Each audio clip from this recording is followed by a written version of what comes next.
รุปแล้วคือลูกชอบเหรอครับนี่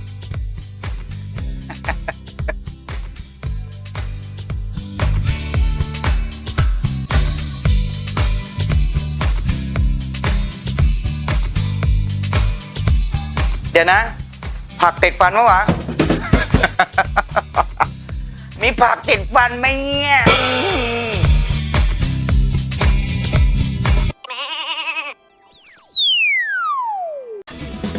สวัสดีครับ Make it easy กลับมาอีกแล้วนะครับต่อเนื่องเลยนะฮะ แบบว่าอย่าว่างเว้นครับเราอยากทำอะไรที่มันแบบทานง่ายๆแล้วก็เป็นเมนูที่สามารถทำได้เรื่อยๆวันนี้นำเสนอ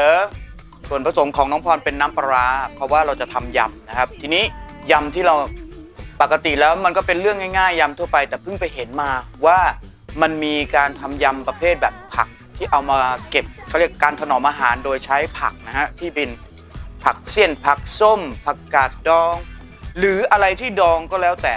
เอามาทำยำประเภทนี้มันน่าอร่อยมากอ่ะเพราะฉะนั้นวันนี้จะต้องลองแค่พูดก็น้ำลายสอแล้วพูดถึงยำทีไรรับรองน้ำลายแตกไปลุยกันก่อนเลยจ้ามาวันนี้ที่จะใช้เป็นกาดดองซึ่งถ้าเป็นดองแบบใบเขียวๆก็อร่อยนะฮะแต่ว่าใครไม่มีในกระป๋องก็เอาออกมาทำสิ่งนี้ได้โอเคนะไปลุยกันเลยจ้า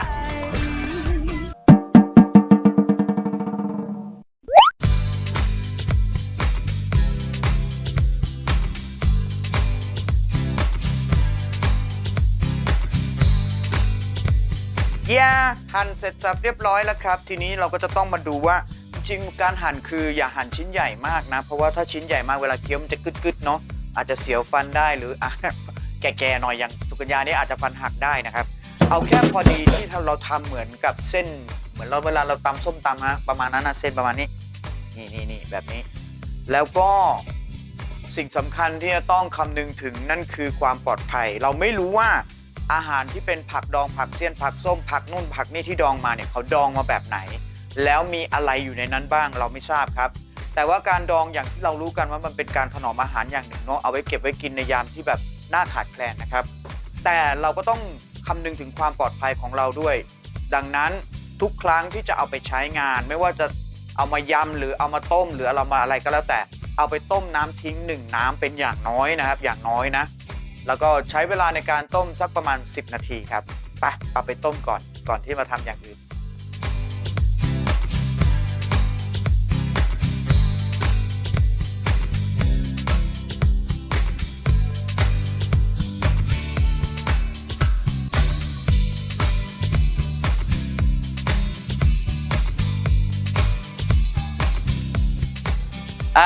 ตอนนี้เราจะมาทำเครื่องปรุงของมันนะครับซึ่งสิ่งที่จะใช้จะมีตะไคร้นะครับ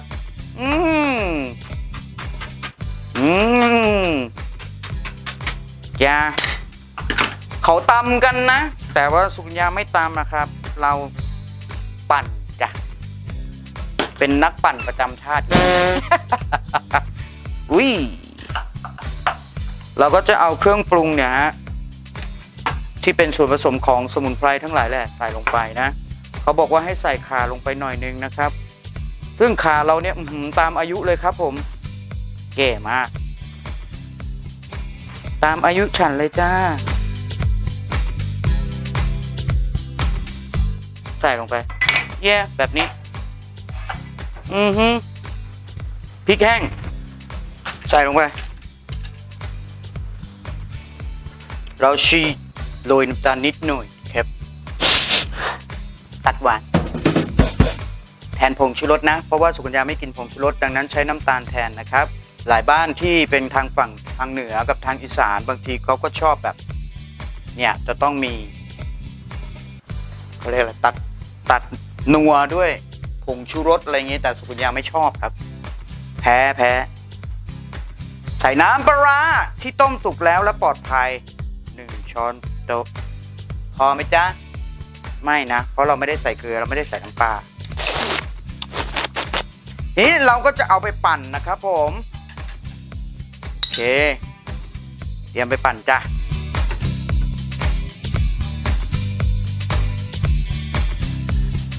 เราเตรียมของเรียบร้อยแล้วปั่นเรียบร้อยใครชอบแบบเขาเรียกแหลกๆหน่อยนะฮะสมุนไพรแบบแหลกๆนะฮะก็ตำเอานะครับแต่ว่าของสุกัญญานี่คือแค่นี้พอแล้วเราจะเอาน้ำต้มนะใส่ลงไปในผักกาดดองที่เราต้มแล้วนะครับนิดหน่อยนะครับพอให้มันคลุกคลิกเนาะอย่าใส่น้ำเปล่านะเพราะว่าถ้าน้ำธรรมดาโดยไม่ต้มอาจจะท้องเสียได้นะครับเราเอาเครื่องปรุงที่เรานี่อุ้ยใส่ลงไปเลยครับปกติแล้วเท่าที่เห็นนะครับชาวเหนือเขาก็จะมีมะเขือใส่ลงไปด้วยแต่สุกัญญาไม่มีมะเขือครับมะเขือน่าจะช่วยทำให้มันแบบรสชาติมันแบบเขาเรียกอะไรนะมันอ่ะเป็นความมันเอาไปตัดเลี่ยนของความเปรี้ยวนะครับแต่ไม่มีก็ไม่เป็นไรครับเพราะว่าเราก็เนี่ยมีอยู่แค่นี้แหละผักชีสดนะครับซอยใส่เลยล้างให้สะอาดก่อนนะเหมือนเดิมอย่างล้างแล้วแล้วเดี๋ยวจะลองชิมดูซิว่าเอาไปเสิร์ฟได้ยังโพะนี่เป็นไง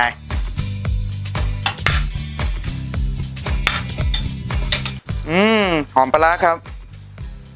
เป็นยำนะถ้ายำแบบที่กินกับข้าวต้มกุ้ยก็จะเป็นอีกแบบหนึ่งอันนี้ก็ยำแบบเหมือนเราอยากกินของเปรี้ยวอะครับแต่ว่าเราหาไม่ได้เช่นเราอาจจะไม่มีมะม่วง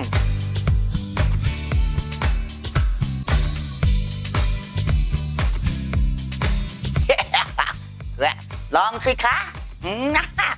เอาลูกลุยลุยนะเนี่ยลองเลย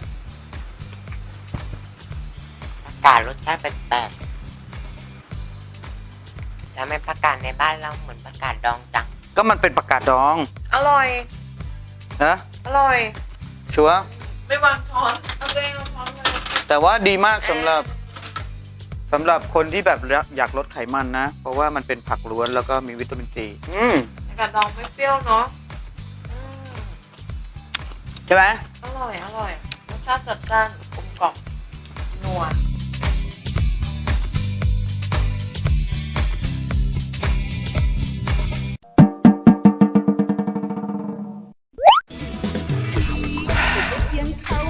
แซ่บอีลิตตัวเมนูแซ่บทั้งเทปเลยเนี่ยทั้งรายการหลายเทปแล้วด้วยแต่บอกเลยว่าเมนูแซ่บนี่มันเป็นอะไรที่มันแบบ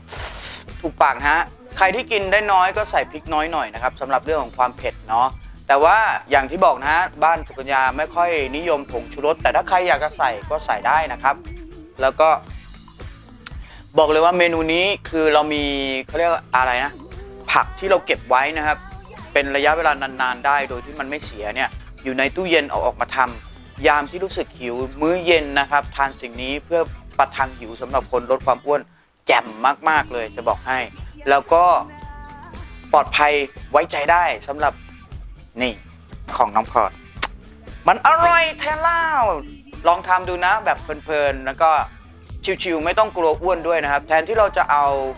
เวลาไปนั่งกินขนมที่เป็นของหวานนะครับก็เอามากินยำแบบนี้ทำง่ายๆที่บ้านของตัวเองขอบคุณมากที่ติดตามชมนะครับแล้วพบกันใหม่ในเทปหน้า